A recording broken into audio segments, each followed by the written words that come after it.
Why do people make religions?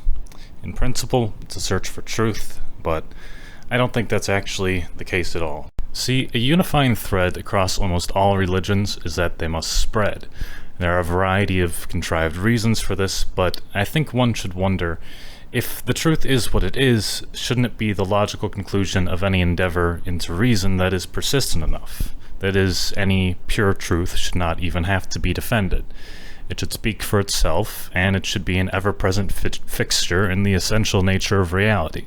The way I see it is, if you feel like you have to fight for the validity of the truth, then maybe you have yet to find the deepest truth possible. And this is where I feel religion falls flat. See, it's not mutable. It doesn't change its messaging in response to the nature of the individual. The way I look at things, the nature of truth has as many explanations as there are people on Earth. It's never enough to simply find truth. One must also be able to develop one's depth of understanding of it in such a way that it can be communicated effectively to as many people as possible. If one was to look at human history, you'd see many, many instances of people trying to force certain truths upon each other. That to me is a simple failure of the ability to adapt your truths to suit others, and a cardinal sin driving the suffering of humanity, really. For all the supposed value of what the truth is, that value is lost for your own brutality of imposing it upon other people. And where it comes to religion specifically, I'm willing to accept that what's being told is a proper explanation of truth.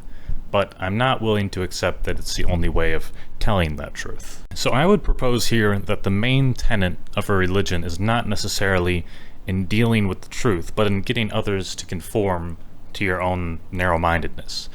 Defined in this way, you can actually see that the religion concept permeates a lot of our social constructs, apart from religion as it is typically thought of. See, it's imperative that religions defend their beliefs, and when they do so, it oftentimes doesn't come from this place of logical coherency, but a kind of passionate or knee-jerk reaction to anything being different to their particular values. So for instance, if you look at the political party affiliations of children and their parents, you see that in an extreme majority of cases, what happens is the child does indeed take after their parents. Obviously, it's the same with religions, and this is no coincidence. Beliefs mostly form themselves from a social basis. Essentially, people have an emotional investment into their beliefs that comes from a long socialization process that begins with the family. This then goes on to create what's called superstructures, which are represented by the larger social groups that share a kind of group identity, and the people in these superstructures learn to essentially think and act in lockstep with one another to defend their mutual beliefs. So what I'm basically trying to illustrate is that the political groups of today operate with the same principle as religions do. That a lot of the echo chambers which are common today are in essence developing their own kinds of what I would loosely define as theologies. I mean, you have to realize what's sacred now is a product of the nature of what people developed in the past. And apart from the deification of past myths as a rhetorical device, all these people who have existed throughout history and religions are really not so different from us and have worked along similar lines to how we are presently building society. So we should be aware of what processes and thoughts we're going through that may one day shape history itself. Though politics and religion are different in application, they really are more or less the same thing, as they represent themselves at this social level. The primary difference being that one relates to the spiritual and the other relates to the material.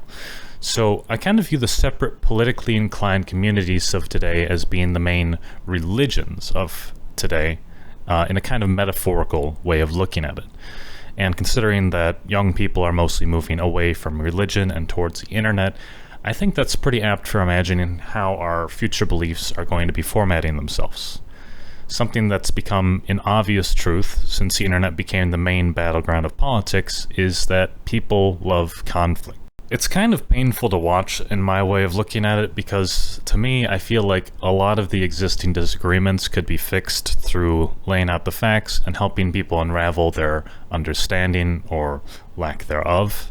I don't want to suggest I'm a totally neutral arbiter, but from my perspective, the existing conflict is not only futile, but bound to ignite in a very dangerous way. Keep in mind, religions did not in the past settle for individuals committing to their own practices, but often led to religious crusades to align as many non-believers to their own purpose.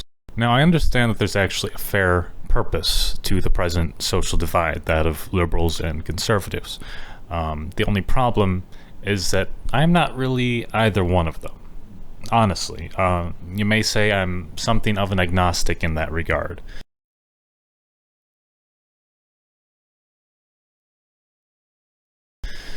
If you have doubts about that, I got 2 Twitter threads just for you.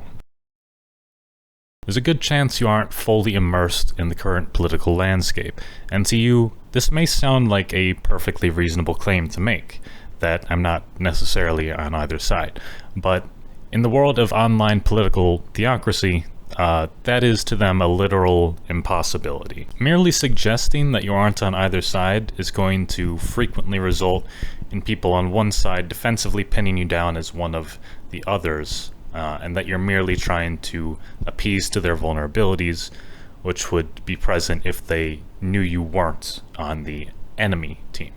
And this is actually a hilarious kind of gambit that happens when the likes of Sargon of Akkad claims to be a rational centrist, when you know that he literally stands for the most radical form of British nationalist conservatism.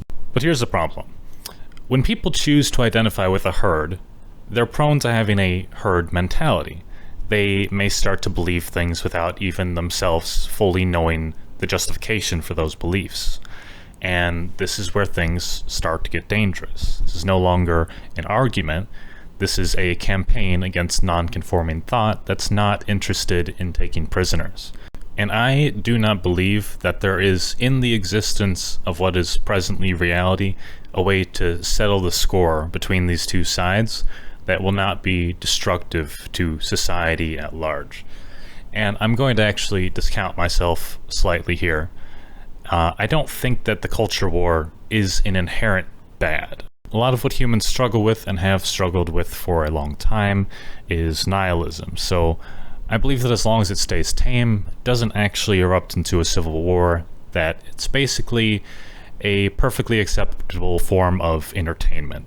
And I kind of hope this does sound reductive to the various opinions people hold in this ideological war, because I think that they are both absolutely silly and pathetic. I think any prescriptions offered by one side or the other are absurdly childish and reductive, often for the sake of getting a reaction out of or otherwise harming the other side psychologically. It's all just basically one giant mind game being played with an almost comical amount of bad faith and manipulation tactics. So, in response to what I see as an impossible situation to resolve, I want to suggest my own stance as separate from the existing liberal-conservative diametry as a valid politic of its own regard. See, I am a deconstructivist, meaning my interest is in parsing out the feelings of both parties in a way that can lead to a mutual understanding and a do-no-harm kind of policy approach, while still being progressive to society. I have a certain level of nuance to my positions and thoughts that makes it so that I never really clearly fall into being one side or the other. And the thing I feel is really odd about this is this position garners me more antagonism on social media than I could ever really hope to have if I was solidly planted with my feet on one side or the other. Even on the exact same issue, I can get equal anger from both a liberal and a conservative. First, they get mad thinking that I'm their opposite, and then they get mad again when they find out that I agree with them in key ways, while still finding their stance to be overall disagreeable. Because who wants to argue with someone that you have common ground with? It's much more satisfying to hurl insults at people who stand as the evil villains to your own political religion. Tribalism is a very pervasive mindset. It's the way in which human civilization has conducted itself for a very long time, through this endless kind of us versus them mentality. but I do in earnest feel that there is more opportunity for a fair middle ground than we are currently willing to give much thought to. So I came up with a name for this kind of stance I hold that can represent the viewpoint of people who may feel similarly to me. Actually, it's a bit more than that. I came up with a whole systems theory for contemporary social politics. Yes, it's another chart. I'm not going to spend any time actually disambiguating this right now. What I want to briefly outline is that these people represent the entire cohesive existence of social politics in the current era. And furthermore, that I feel it would seem somewhat empty if all you included was the liberal and conservative portion. I think a third option is really necessary for those who look beyond what's black and white. Like, is this really the extent of human thought that we can allow? No, there's a layer of complexity that is unaccounted for by people who are seemingly incapable of thinking about anything in more than a simple with us or against us binary. So the label I'm ascribing to this third section is pagan, and the reason for this is not complex. It's simply the label that was ascribed to people who had their own religious practices outside of the traditional Christian ones at the time.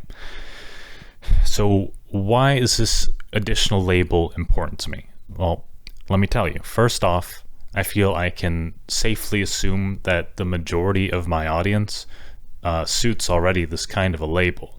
You don't believe in traditional conservatism, but you're also not buying the new brand of progressive liberalism, colloquially known as wokeism today, that's being sold as the important social movement of the 21st century. Things like paving your own path and not implicitly believing in the ideology that has been taught to you are valuable. This is not merely something you tell yourself, but something inherent to your identity. People telling you what to believe feels in some way inherently wrong even, but simultaneously it feels like there may be nothing out there in the real world that truly resonates with your own unique views and desires. That's what I'm trying to pin down here. Paganism is heretical to the existing social order and classifies it as infringing upon one's unique humanness. Also places a great deal of importance on the development of postmodern thought, which, to put it simply, is the way in which we will have to format our culture and thought processes to align with the state of the world that is no longer muddied down with conflict and unnecessary complications that have distracted humankind from living freely. And beyond that, it kind of represents the descent into the existing nihilism that is pervading our minds to see if new meanings can be developed that can break new grounds culturally. This differential form of political identity is important to me because I have personally found it socially impossible to associate with almost any kind of particular group form of group identity. So no matter where I go, I feel like I can be off-putting in my opinions to people who have these very concrete set beliefs with my own tendency to constantly question the norm. Part of this is in my genuine desire to find solutions that are practical to the existing social issues, and another part is that I honestly just really hate it when people think that they have all the answers and the whole of their ideology can just be reduced to party talking points. So I'm sick of it. And no, it is nothing to do with any kind of spiritual beliefs. I do have a variety of spiritual beliefs, but it has nothing to do with the concept here. It's simply a label to represent those who have their own beliefs outside of what is prescribed today, which is liberal and conservative. That is, define the political laws of tradition. The roots of the word do come from the word heretic, after all. And heresy is pretty much inherent to the way I approach social politics today. I can find contention in the nuances of an argument that most people would gloss over or quickly dismiss as irrelevant. I tend to think that apart from simply choosing one side or another, that there is a different approach we need to take to make everyone happy. I mean, for me personally, an important part of my entire political stance is that the needs of everyone are important, even if they're not necessarily what's best. I feel like infringing on personal choice is distasteful, and not something that's ever really going to be popular in modern society. For society to evolve, we need to be accepting to different types of people, but also we shouldn't try to force people who are more traditional in their mindsets to have to adapt to what we want. Why? Because, well, it simply doesn't work. People have boundaries, and we should respect them.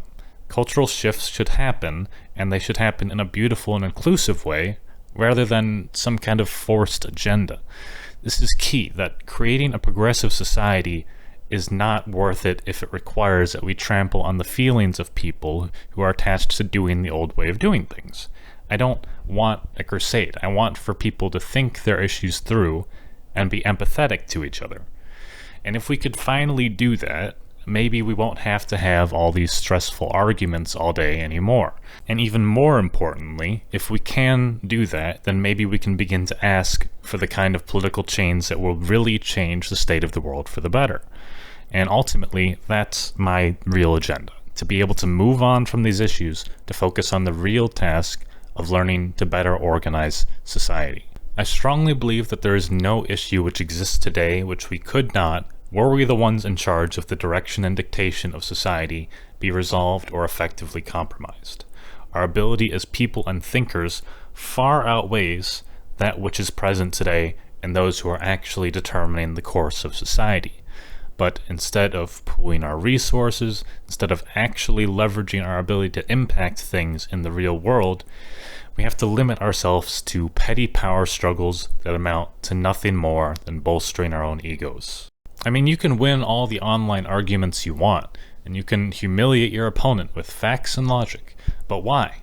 Why even bother doing that at all? This is a kind of manic schizophrenia on a society-wide level.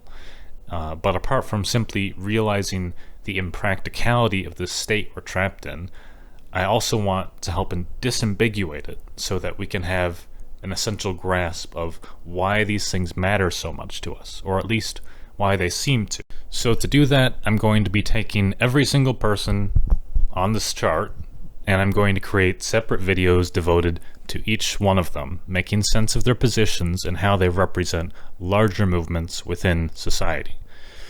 Love or hate any particular person on there, each one of them represents a significant force existing within culture today. And whether you think of yourself as political or not, these people are going to be cornerstones to the entire movement of society as it changes over time. Personally, I think there are commendable attributes about each one of these people. I really do.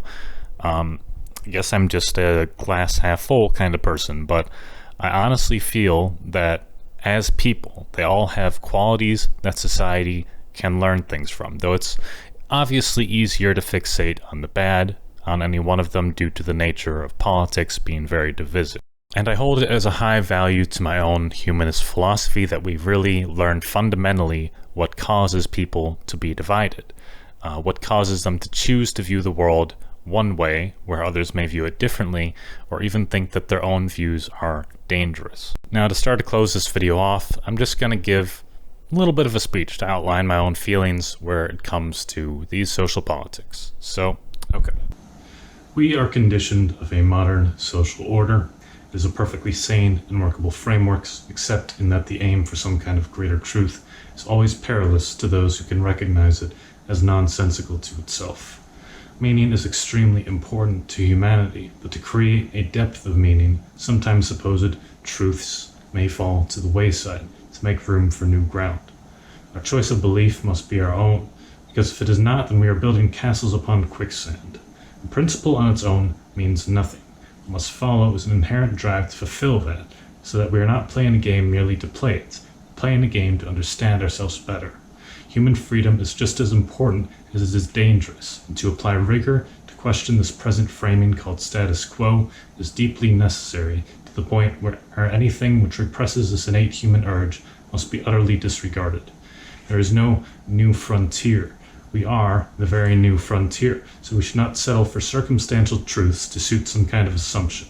This is not a choice to be blind to the past and its wisdom, but to further delve into the essence of nature itself. We hold a unique position as both creation and creator, so if we want to take up this onus and actually create a humanity which is operable beautiful and not destructive. We must grapple with uncertainty willfully and without hesitation. Our ability to not merely accept reality, but to use creativity as a principle to guide us, will transmute humanity from a state of perpetual standstill to a great and unified vision of freedom and harmony. And ironically enough, this is what we're most afraid of. To be self-possessed is no easy task, but to be anything else would make frauds of us all. Postmodernism doesn't just mean the way in which we're afflicted by modern irrationality. It also means the ways in which we're going to define ourselves and define humanity moving forwards in an age where scarcity and conflict are no longer the primary modes of being. So the clearest cut answer I have for what is to be done about this state of postmodernist nihilism is this: jump headfirst into the apparent meaninglessness of existence and don't come back up until you find something valuable at the bottom. If anyone tries to define what unique meaning you find there, let them know whatever meaning they've loosely accepted is not half as value as your own confusing, complicated mess.